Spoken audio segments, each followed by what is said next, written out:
So I made you something, and I'm really excited about it. No, it's not a leather item. It's better. It's a, wait for it, it's a spreadsheet.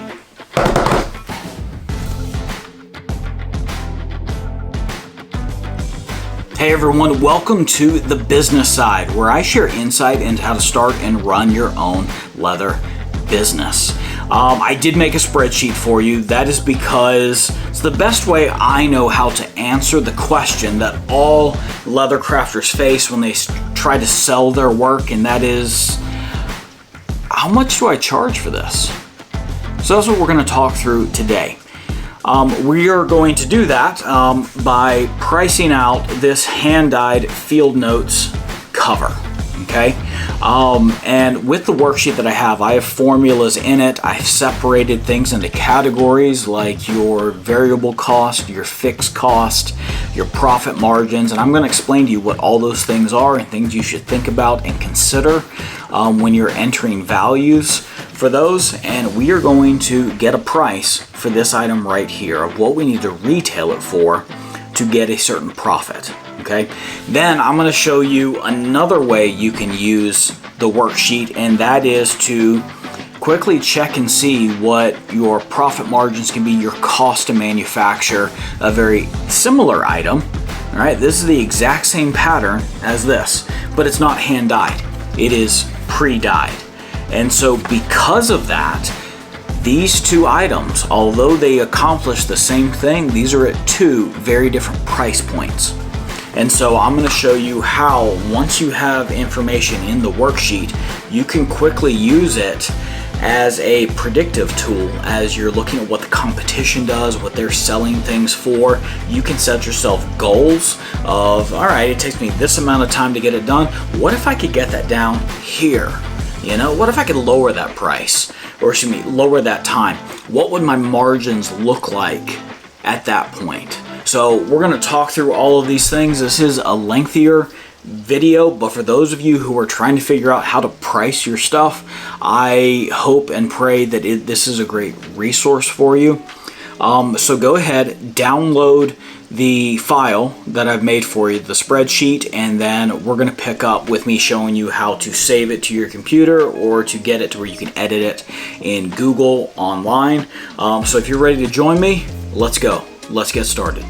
When you open up the file, this is what you should see. It is an Excel spreadsheet file that opens up in Google Docs. Actually, this is Google Sheets, technically.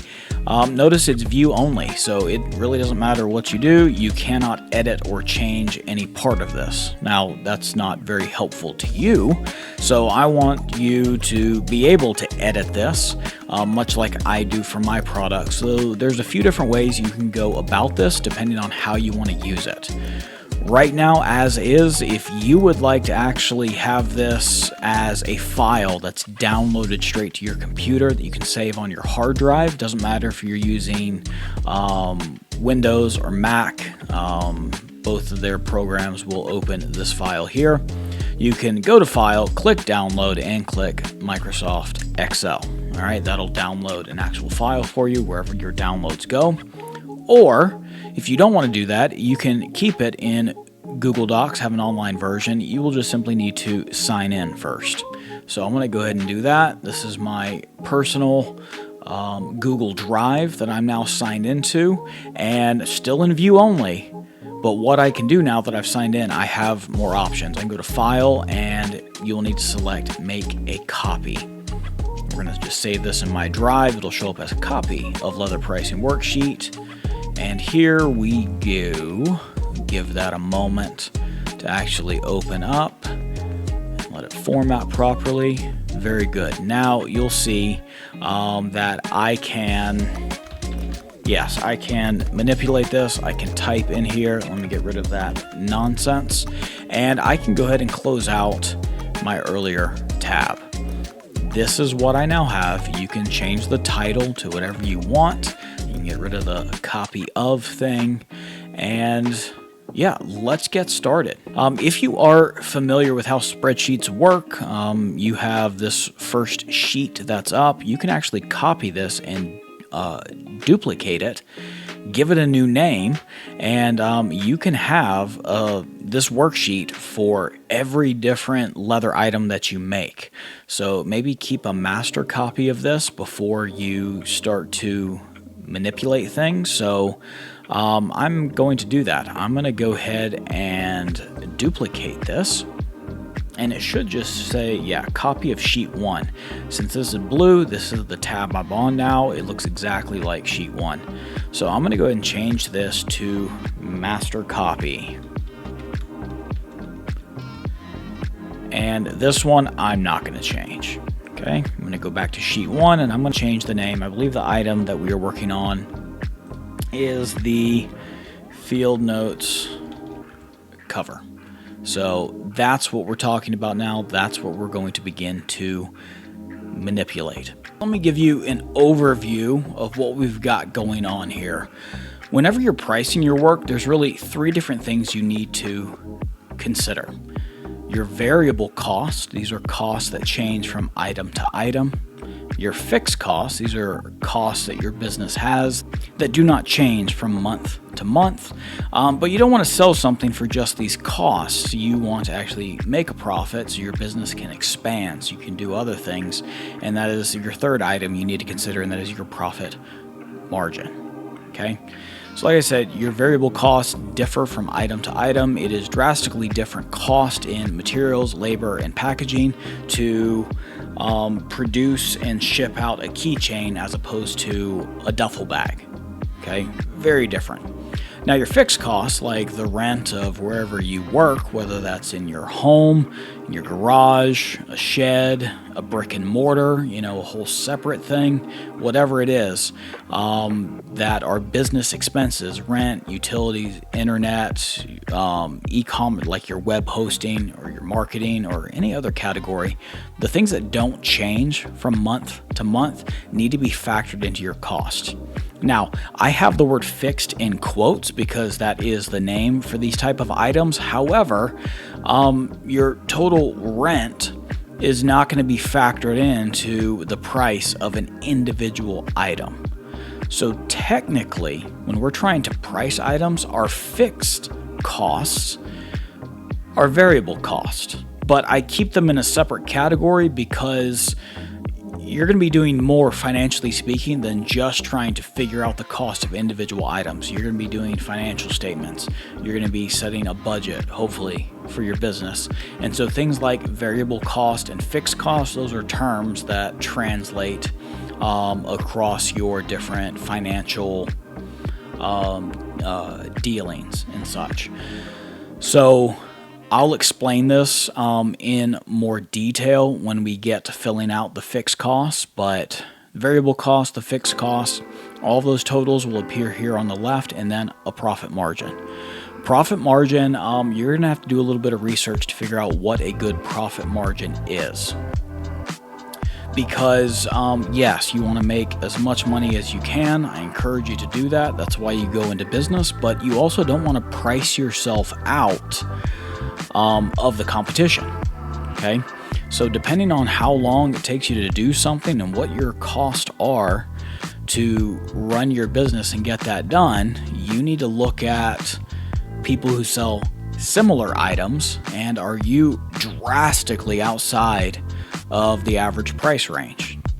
All right, I don't mean you have to be cheaper all the time or the exact same price. You can be a little bit more expensive. You just don't want to be overly expensive for the same item.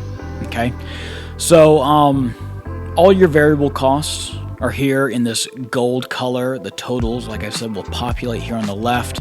Your silver color, these are your fixed costs. They'll populate here on the left, and then those will add together to get you a total cost. If you sell your items for this price or less, you're probably going to be in the red for the year. We don't want that. All right. What's going to help you get into the black is this profit margin, and that will determine what you sell it for, so you can get some green. Yes, I did pick these colors for these reasons. Anyway, that's an overview. Now we're going to look at each of these boxes specifically and work our way through this to determine the price that we need to sell both of our different field note covers for. We're going to get started in the variable cost, the materials section. Okay, as I mentioned in the intro, you're typing stuff into the shaded boxes, and then the boxes with the white backgrounds typically have some type of formula in them, and stuff will begin to populate on the left as you get your totals. So first things first, we are a leather business. Your first material is probably going to be leather. We are going to be pricing the hand-dyed field notes cover first. So for that leather wasn't terribly expensive. It's some of my prototyping leather that I just decided to experiment with. I go fairly cheap with that. I don't remember exactly what I paid for that hide. I buy stuff when I can from Tandy, leave it around. I wait until there's sales, so I don't know. It was probably $60 for the side. So I'm just going to say it's fairly cheap leather. I'm just going to estimate $2.50 per square foot for that.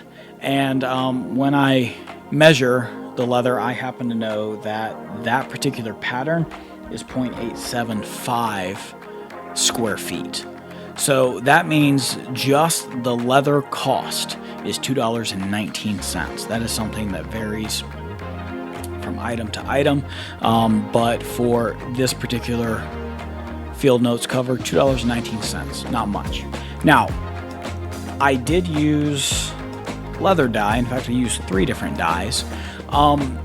Things like leather dye, thread, glue, and actually I did use those. Let's go ahead and get them in. So I used glue. It was really contact cement, whatever. I used thread also. These are not as easy to quantify as the leather is. You can look at what you paid for it. Look on the website for the average square footage. A lot of time your retailers will tell you that.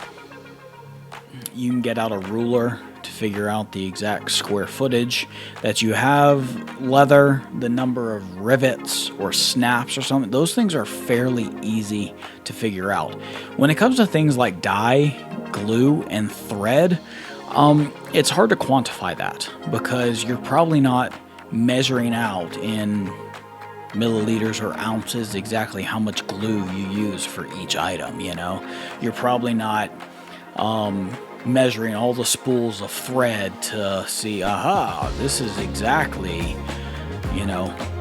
12 3/4 cents worth of thread, So these are hard to quantify, but you do need to include a little bit in your pricing just so that when it comes time to buy another bottle of dye, another can of glue, another spool of thread, you have the money sitting there to be able to do that. So typically what I do is I just simply put in $1 for the leather dye. Right? It's very rare. In fact, there's never been a time that I've done one project that I hand dyed everything and it used an entire quart of dye. All right? Normally a quart lasts me quite a long time because I don't hand dye stuff that often. So it cost me $1. Now, for this particular field notes, I actually used 3 different colors. I started light and got a medium tone color and then ended with like a chocolate. So I used 3 different dyes. So I took $1 worth of dye from 3 different dyes. So my unit is going to be 3. So actually the cost of dye is more expensive than the leather right now. And for glue and thread, for something that size, I mean, you can throw in a quarter, 50 cents if you want. You can throw in $1. Keep this pretty cheap. You don't want to gouge people on glue. So I'm just going to say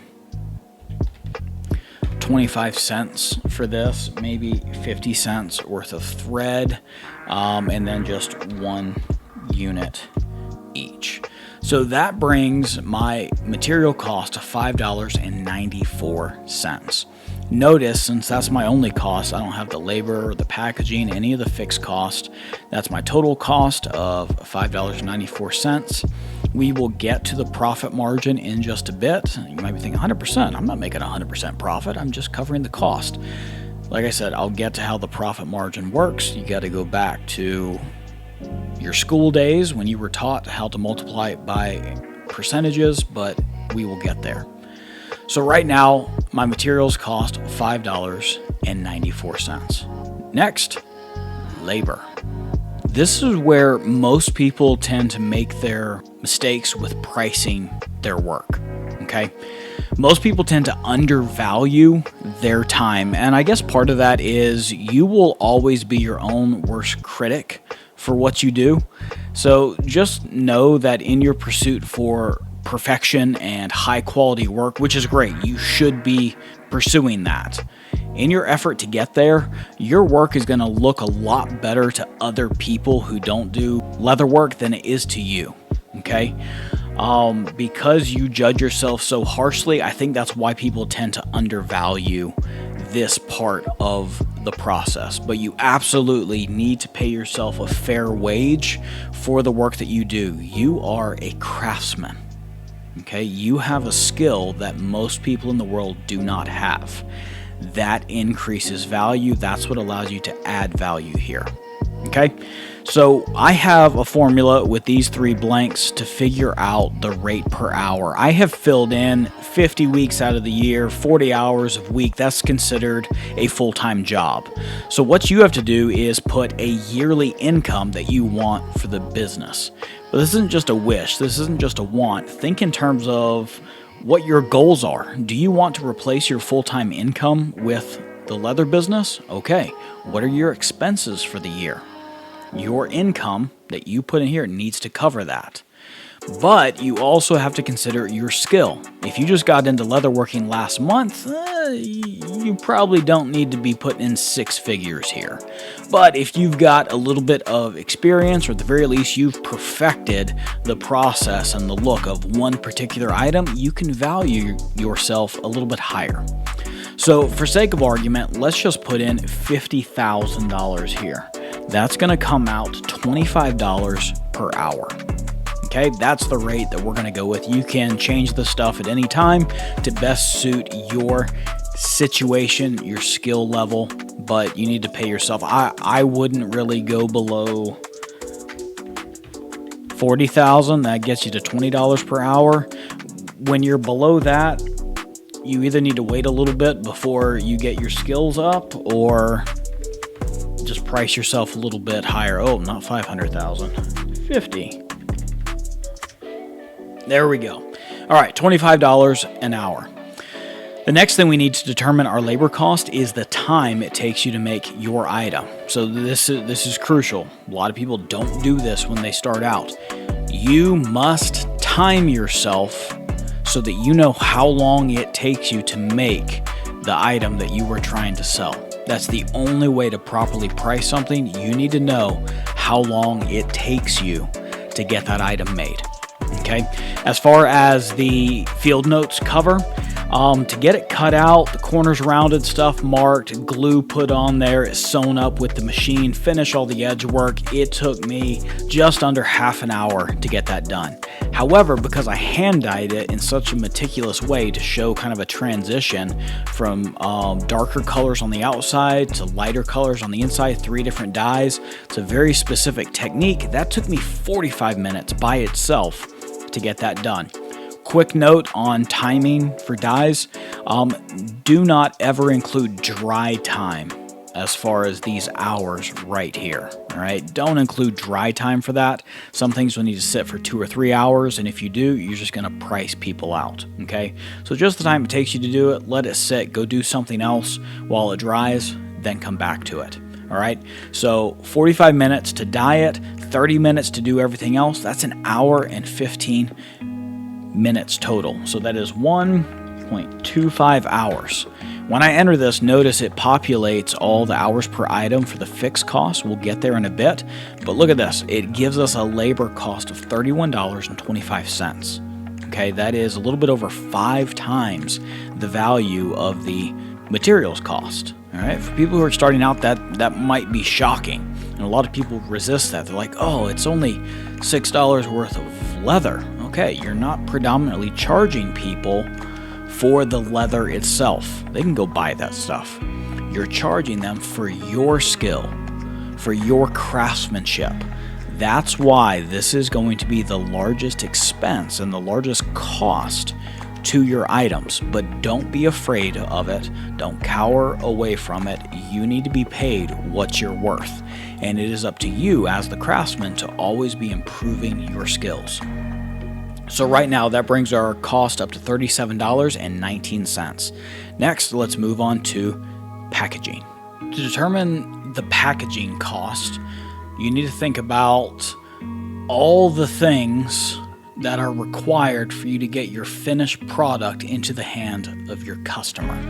Now, if you have your own brick and mortar retail store, it may just be a simple tag that is attached somehow. That is your quote-unquote packaging. But if you're going to mail this stuff out, you may need a box. You may want to include like a business card, a sticker. There may be a plastic sleeve that you put your items in. There may be craft paper that you fold your items in and tie it off with some twine or something like that. If your box isn't specific to the size of the item, you may need some stuffing or something in there to keep the item from moving freely in the box while it's being shipped. These are all things that you need to consider when you're figuring out your packaging costs, because that does factor into things you have to buy. Tape, if you have a box, all right, you have to buy rolls of tape, and that gets used up, so that's something that needs to be factored in. Now for this, I can probably ship this item in a padded envelope that I have. So the material that I'm going to use is envelope, and I bought them in bulk. I don't remember the exact price that it cost me, but it wasn't a lot. I'm going to say like $1.50 maybe. If I bought more, if I bought tens of thousands of them, they'd be even cheaper. I just couldn't afford to do that. But per envelope, $1.50, and I'm using one of them. Now you'll see I have a material cost there, and that has increased my overall cost by adding the packaging there. Now I put these things in a plastic sleeve, and I believe that size plastic sleeve I think cost me like 13 cents. And so there's one of them. So I need to factor that in. I buy them in bulk, buy them in a couple hundred at a time, but each one is about 13 cents. I include a business card, and so it's a card, and I believe they cost me like $0.25 per card with the volume that I bought, so 0.25. One of them, we also include a sticker in there. I think these ones are a little bit more pricey because they're more expensive, and I didn't buy as many of them because reasons. You do what you can when you can. I think this cost me like $1.25, and I include one of them. So you can see our prices going up. Packaging isn't much, but still that factors in. If you don't factor that in, you're going to be losing money every time or cut into your profits, which right now we technically don't have any profits. So I'm trying to think. Envelope, plastic card, sticker. Should you include shipping here? No. Shipping is something that should be added on when you ship your item out, because shipping will change depending on the location of who orders it. There's no way you can know that yet. What we do on our site, we have a flat rate shipping. We live in the middle of the country, and so I know the price that we can typically get things out to anywhere in the US, and so I have a flat rate that covers that cost. And if people buy a certain dollar amount, then I throw in the shipping for free, and yeah, that cuts into the profits just a little bit, but we'll talk about in another business side about wholesale pricing and volume and your margins there, because they're a little bit different. But the simple answer is no. You don't need to include shipping here unless you want to. You can. But then I would encourage you to do the right thing and not charge people an additional shipping fee when they order from your site, but you can do whatever you want. That's the packaging. It's not much, but if you don't include that in there, it'll slowly, chip away at your bottom line. We're going to talk about the fixed costs next, so let's get into that. These are business expenses. These are not your personal expenses. So notice I don't have a category for car note or student loans or credit card, nothing like that. That actually gets factored into what you need to live off for your labor cost. That's where you pay for your personal items. This is for paying things for the business. You need to keep your personal and your business stuff separate, even if you are a sole proprietor. Okay? You need to get into that habit. Now, as far as rent, I work out of my house right now. I have 2 bedrooms. It's about a quarter of the square footage of the place that I'm in. Notice I do not have a place for percentages of your house. If you're like me, if you're working out of a room in your house or a garage or your shed or something like that, there's a couple reasons for that. First reason is we're not the IRS. We're just trying to figure out the price of a certain item. So we don't have to be too specific with the percentages. Like, I only use, 10% of my home, No, you don't have to get that specific there. The second reason is even if you only use 5% of the utilities for your work, if you don't pay that bill, they don't shut off 95% of the utilities and allow you to keep the 5% that you do use for your business. No, they all get shut off. So that's the big reason why I don't put in the percentage stuff. I need to make sure my rent is paid. I need to make sure the utilities are paid, the internet is paid, my web hosting and marketing, and anything else. You have to make sure that stuff gets paid, so it does get factored in. Now, each of these items, all right, once you enter the payment amount, will be divided by 160 hours. So that is taking 40 hours of work per week, average of 4 weeks per month. I know it's technically more, just bear with me. We're just getting an estimate here. Then we're going to multiply that by the time it took you to make that specific item. So let's just say your rent is $1,500. Okay. You will see that for the time that it took you, the hour and 15 minutes it took you to make that notebook, or that took me to do that, $11.72. That time cost me $11.72 of my rent. All right.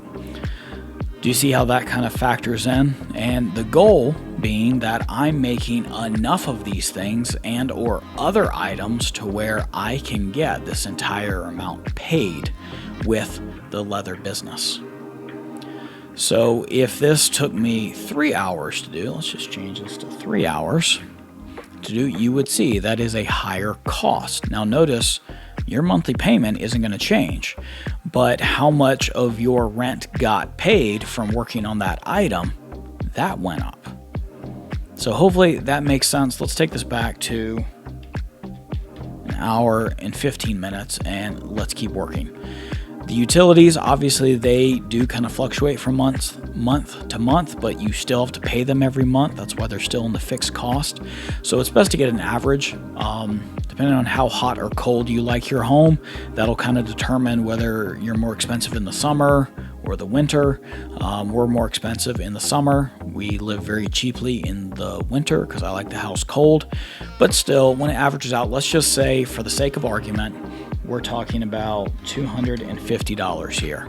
That may be a lot for you. That may be hardly anything. Doesn't matter. It's just an example.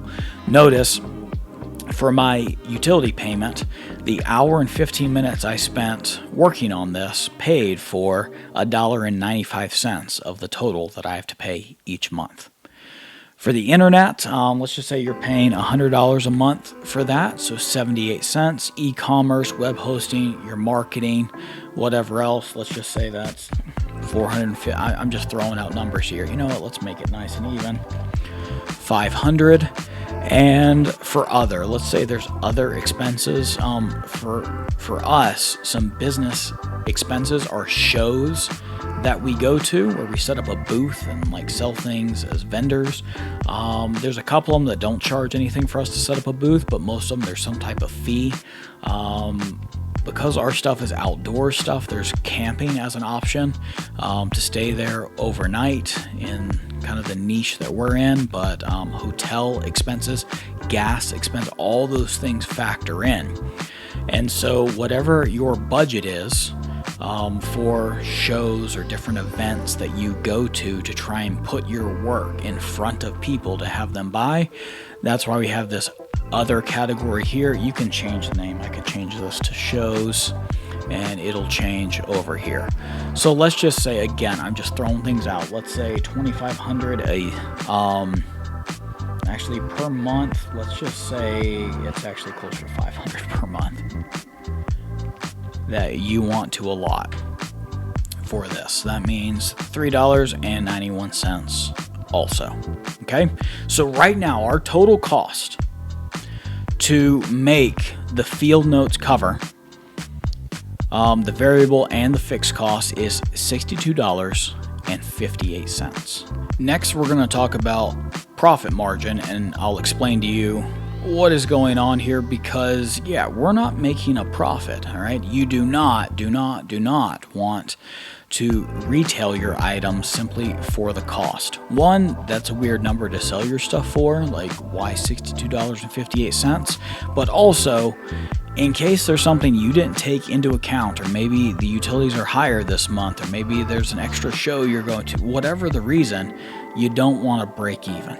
You need to make a profit, especially as your business grows. You need the ability to grow also.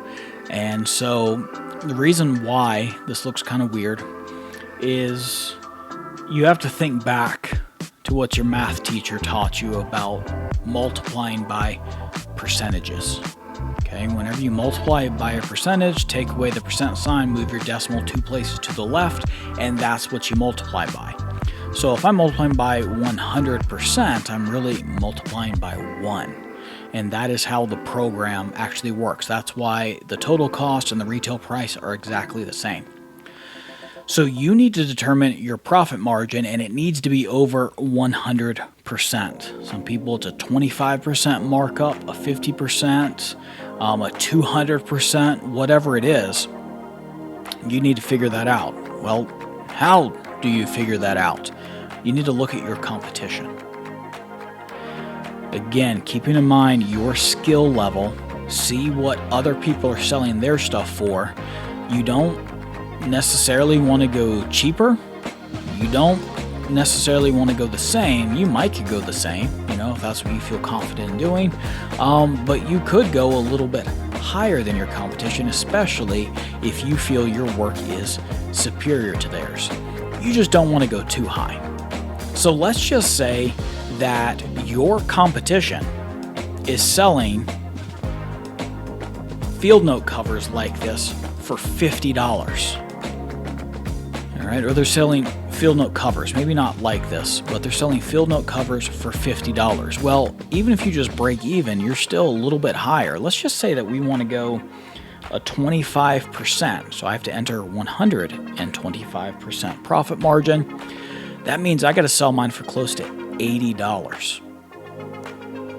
So if most everyone else is in the $40 to $50 range, unless your stuff is exceptional, you may have priced yourself out. At the same time, though, there's something you have to consider, and that is this item right here. Keep in mind, we're kind of evaluating two different field note covers. First one that we're doing is the one that was hand dyed, that took a lot of time to do. How many of your competition field note covers are hand dyed? Or are they all solid colors. If they're all solid colors, they're probably using pre-dyed leather. That's probably more expensive than yours, but it doesn't take as much time. And that is where the big expense comes in. Okay? So, is this too high of a price? All right, I'd tweak this just a bit and maybe sell it for $79.99 for $80. No, that's not an unreasonable price because yours is hand-dyed. So yours is unique enough and different that it stands out from the crowd, and actually the work that you put into it warrants the higher price point. Okay? Let's see what it would be if you wanted a 50% markup, so $150. All right, now we're talking closer to $100 there, almost double the price of your competition. You might could do that. Again, it really depends on like what your edge work looks like and everything else. You may be able to do that, but that may be a little bit too high. Okay. And if you're not making any sales and you're putting all this time into making a bunch of these, could be the market doesn't really want what you have to sell. So what can you do? Well, again, look at the competition. If what is selling is all solid color stuff, pre-dyed leather, as opposed to your hand-dyed stuff, even though your stuff looks great. You put a lot of time, you poured your love into it. If it's not selling, it's not selling. So if you shift and you do some research, you want good quality stuff still. What I'm going to do in this example, since this is the price at a 50% markup for the hand-dyed notebook, I'm now going to shift and actually show you how the price changes if we were pricing not the hand-dyed one, but the pre-dyed leather. Now, the square footage, the amount that you use isn't going to change, but the price is going to be different. That pre-dyed leather, that chestnut leather, that is about $13 a square foot. All right, so much more expensive than the cheap stuff that I got on sale at Tandy. All right, so let's go ahead and put that in. That is $13. And wow, we see the price jump up a little bit. Not terribly much, but quite a bit. But since we got pre-dyed leather, we can actually remove this line item and get that out. Enter. And now we've dropped down a bit. That's not the big expense. All right, glue, thread, that was all the same. The big expense is the time. Because now it doesn't take us an hour and 15 minutes because we don't have to dye anything. We have to cut, we have to glue, we have to sew, we have to finish the edges. So let's just say that took us half an hour. Well, I can take this 1 1/4, I can take that down to 0.5. Now look at this. That changes everything. Even though your rent didn't change, these fixed values didn't change. Notice how much less your labor cost is now. It only took half an hour, $12.50. Now the cost is less than $40, just a little bit over $35, and with the same percentage markup profit margin, you are now extraordinarily competitive with what's out there. Does that make sense? All right, hopefully this shows you the power of this spreadsheet. All the formulas are there. You can make tweaks and you can kind of predict things. Think about how you can save money, do things less expensively. Let's just say that you get your time down to 20 minutes instead of 30 minutes. Well, now that's only 0.33 hours. Man, look at that price. But now you've priced yourself too low. You don't necessarily want to drop your price because if you've been selling it for $55, which is about where it was when it took you half an hour to get it done, you still want this retail price to be at the same price. Otherwise, people are going to wonder, like, why did you drop your price? Did the quality drop? Are you using cheaper leather? Like, people don't expect prices to drop like that unless you're having a sale or something like that. They're going to perceive that as a drop in quality. So what that means is you can change your profit margin. Let's see, let's go 175. we can go 190.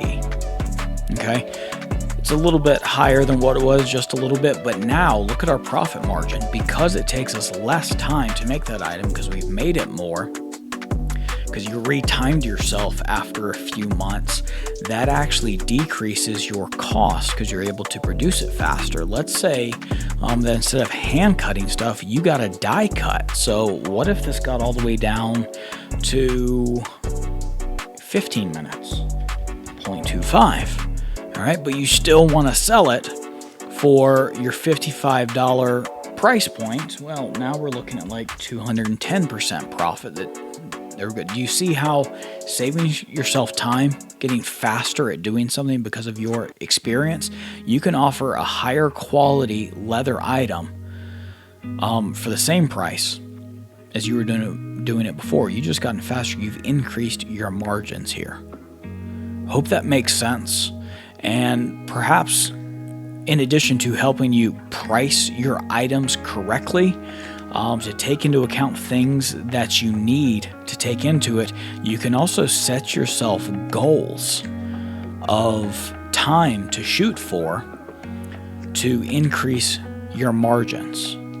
Okay, that's a little bit of strategy stuff in there. That wasn't really a point of what I was trying to convey with this, but hopefully with what we've done, you see the benefit of, first of all, using this worksheet to really help you figure out how you need to price things, but then also how you can use this in a predictive way to figure out how to get more competitive.